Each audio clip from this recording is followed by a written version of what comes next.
নমস্কার সবাইকে। আমার ব্লগে তোমাদের আরও একবার স্বাগত জানাই। তো আজকের গল্পটা ছিল ২১শে জুন আমার ব্রাইডের। তো ফার্স্টে আমি একটু পার্লারে চলে এসেছি আমার আইব্রো সেট করার জন্য। আর এই পার্লারেই কিন্তু আমি আমার জীবনের আমার এই কাজের কেরিয়ার শুরু করেছিলাম। এইখান থেকেই আমার হাতেখড়ি আমার শেখা বিউটিশিয়ান। তো যাই হোক আমি লঞ্চে করে চলে এসেছি। ব্রাইডের বাড়িটা একটু দূরে ছিল। আর দেখো ব্রাইডের বাড়িতে যাওয়ার মধ্যেই রাস্তাটা পড়ে, যেটা মায়াপুর ইস্কন মন্দির, বিশ্বের সবথেকে বড় মন্দির তোমরা জানো। আর এদিকে আমি যেতে যেতে দেখছি ব্রাইডের বাড়ির লোক সবাই জল সারতে রাস্তায় চলে এসছে। তো আমরা যাওয়ার সময় ওদের সাথেও দেখা হয়ে গেছে। তো এবার চলো দেখি আমার ব্রাইড কি করছে। আর বেশ সুন্দর করে ডেকোরেট করা ছিল বাড়িটা, ভীষণ সুন্দর। আর আমার ফেসটা তোমরা অ্যাভয়েড করো, কারণ আমার শরীর খারাপ ছিল একটু কিছুদিন আগে। তো যাই হোক, এটা হচ্ছে আমার ব্রাইড। দেখো 6:30 বাজে আমি ব্রাইডের বাড়িতে পৌঁছেছি পুরো 5টায়। আমার 5টায় টাইম ছিল, আমি 5টাতে পৌঁছে গেছি। এখনও 6:30 বাজে, এখনও নিয়মকানুন হয়নি। তো যাই হোক, রিচুয়ালসগুলো হয়ে গেছে। এবার চলো মেকআপটা স্টার্ট করি। প্রায় 7টা থেকে 7টা 10-15 বাজে আমি মেকআপটা শুরু করতে করতে।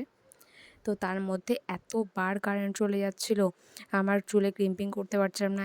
অন্ধকার, লাইট নেই, ফোনে ফ্ল্যাশ লাইট জ্বালিয়ে মেকআপ করেছি।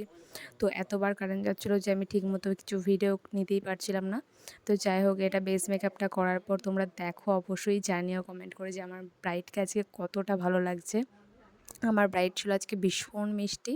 আমার নিজেরই ওকে এত ভালো লাগছিলো, আমি বারবার ওকে দেখছিলাম। ওর মুখটা এতটা মিষ্টি যে ওকে ভীষণ ভালো লাগছিলো এই লুকটাতে। ও পুরোটাই আমার ওপর ছেড়ে দিয়েছিল, দিদি তোমার মতো করে সাজিয়ে দাও। ওর কোনো ডিমান্ড ছিল না, ও পুরোটাই আমার ওপর ছেড়ে দিয়েছিল। আর দেখো, এটা আজকে আমার ব্রাইডের ফুল অ্যান্ড ফাইনাল লুক। তোমরা অবশ্যই জানিও যে আজকে আমার ব্রাইডকে কেমন লাগছে। ওর ভীষণ পছন্দ হয়েছে এই লুকটা। তার রিভিউ ও আমাকে ফেসবুকে ট্যাগ করে ছেড়িয়ে দিয়েছে, পোস্ট করেছে, তোমরা সবাই দেখে নিও। আর আমারও ভীষণ ভালো লেগেছে, আমি বারবার ওকেই দেখছিলাম কি আমার এত ভালো লাগছিলো আমার মিষ্টি ব্রাইডকে আজকে। তো যাই হোক, আমি ওকে দুদিনই সাজিয়েছিলাম, বিয়ে আর রিসেপশনের লুক নিয়ে আমি খুব তাড়াতাড়ি আসবো। ওকে সাজাতে সাজাতে প্রায় আমার 9টা বেজে গেছে। আমি জীবনে প্রথমবার কোনো ব্রাইডকে 9টায় সাজিয়েছি। আর ছবি টবি তুলতে তুলতে আমার 9:45 বেজে গেছে, ছবি ভিডিওগুলো নিতে নিতে। আর দেখো, ওর বিয়ের লগ্ন ছিল রাত 12:30টায়, ওই আশীর্বাদের জন্য বসে গেছে। আর দিদি আমাকে না খাইয়ে একদমই ছাড়েনি।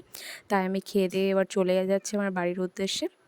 তো যাই হোক, আজকের লুকটা কেমন লাগলো অবশ্যই তোমরা জানিও। আমার ব্রাইড দেখো কতটা খুশি ওর লুকটা পেয়ে। তো অন্য একটা ব্লগে আবার দেখা হবে, টাটা।